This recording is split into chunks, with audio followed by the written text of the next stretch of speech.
মসজিদে ইস্তিকলাল ইন্দোনেশিয়ার জাতীয় মসজিদ। আরবি ইস্তিকলাল শব্দের অর্থ স্বাধীনতা। ইন্দোনেশিয়ার স্বাধীনতা অর্জনকে স্মরণীয় করে রাখতে ঐতিহাসিক এই মসজিদ নির্মাণ করা হয়। এর অবস্থান ইন্দোনেশিয়ার রাজধানী জাকার্তার কেন্দ্রস্থল মারদেকা স্কয়ারে। আয়তনে ইস্তিকলাল মসজিদ দক্ষিণ পূর্ব এশিয়ায় সর্ববৃহৎ এবং পৃথিবীর নবম বৃহৎ। এতে একসঙ্গে 1,20,000 মুসল্লি নামাজ আদায় করতে পারেন।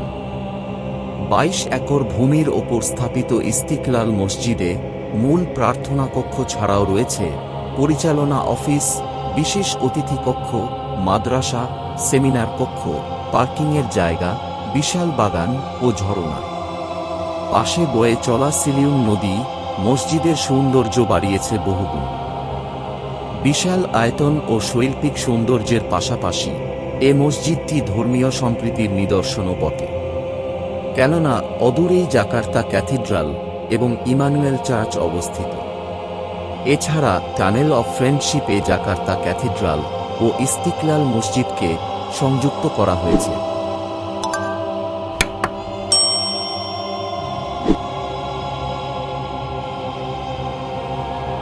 (1945) সালে নেদারল্যান্ডসের কাছ থেকে স্বাধীনতা লাভ করে সর্ববৃহৎ মুসলিম জনসংখ্যার দেশ ইন্দোনেশিয়া।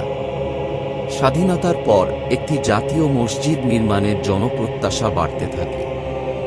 ইন্দোনেশিয়ার প্রথম ধর্মমন্ত্রী ওয়াহিদ হাশিম এবং ইন্দোনেশিয়া ইসলামিক ইউনিয়ন পার্টির নেতা আনোয়ার চক্রামিনত জাতীয় মসজিদ নির্মাণের উদ্যোগ ও পরিকল্পনা গ্রহণ করেন।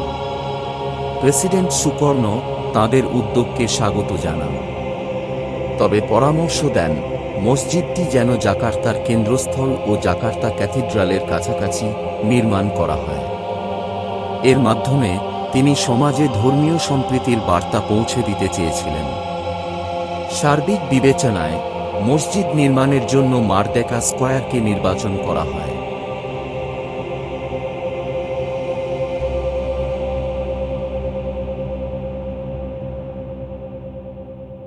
ইস্তিকলাল মসজিদের নকশা চেয়ে প্রতিযোগিতার আয়োজন করা হয়।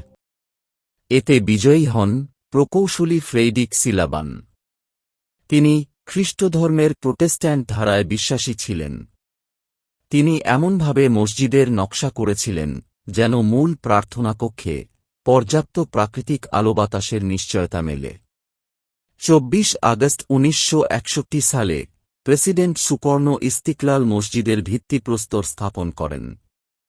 দীর্ঘ 17 বছর এর নির্মাণ কাজ চলে। 22 ফেব্রুয়ারি 1978 সালে প্রেসিডেন্ট সুহার্তো মসজিদটি উদ্বোধন করেন।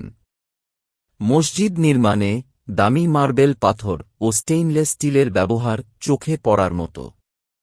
2019-20 সালে $35 মিলিয়ন ব্যয় করে মসজিদের আধুনিকায়ন করা হয়।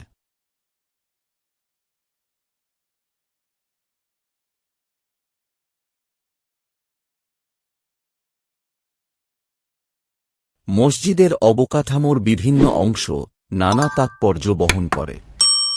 মসজিদের 7টি প্রবেশপথ ঊর্ধ্বাকাশের 7টি স্তরকে ইঙ্গিত করে।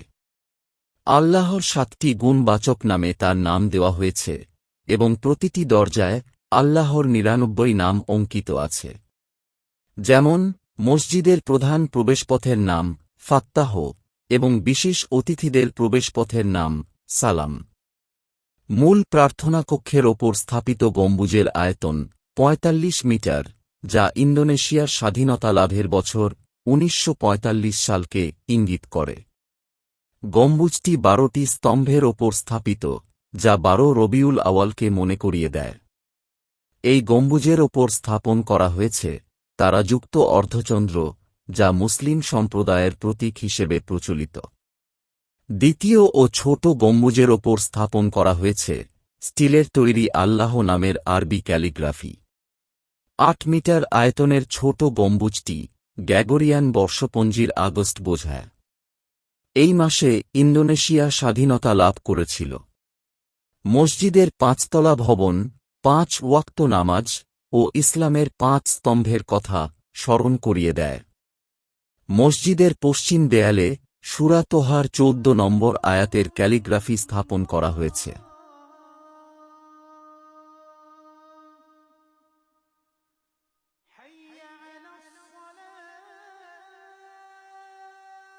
ইস্তিকলাল মসজিদের দক্ষিণ কোণায় রয়েছে ৬৬.৬৬ মিটার উঁচু মিনার, যা কোরআনের ৬,৬৬৬ আয়াতের দিকে ইঙ্গিত করে। মিনারের ওপরের অংশ ৩০ মিটার স্টিলের তৈরি। পবিত্র কোরআনের ৩০ পারার সঙ্গে সঙ্গতি রেখে তা নির্মাণ করা হয়েছে।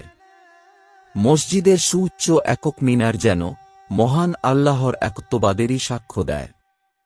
ইন্দোনেশিয়া সফরে আসা বহু বিশ্বনেতা এই মসজিদ পরিদর্শন করেছেন, যাদের মধ্যে সৌদি আরবের বাদশাহ সালমান, ইরানের প্রেসিডেন্ট মাহমুদ আহমাদিনেজাদ, লিবিয়ার প্রেসিডেন্ট মুয়াম্মার গাদ্দাফি, মার্কিন প্রেসিডেন্ট বারাক ওবামা ও বিল ক্লিন্টন, যুক্তরাজ্যের যুবরাজ তৃতীয় Charles, German chancellor Angela Merkel ও চিলির প্রেসিডেন্ট সেবাস্তিয়ান পিনেরা অন্যতম। কিছুদিন আগে ক্যাথলিক খ্রিস্টানদের প্রধান ধর্মগুরু পোপ ফ্রান্সিস ঐতিহাসিক এই মসজিদ পরিদর্শন করেন।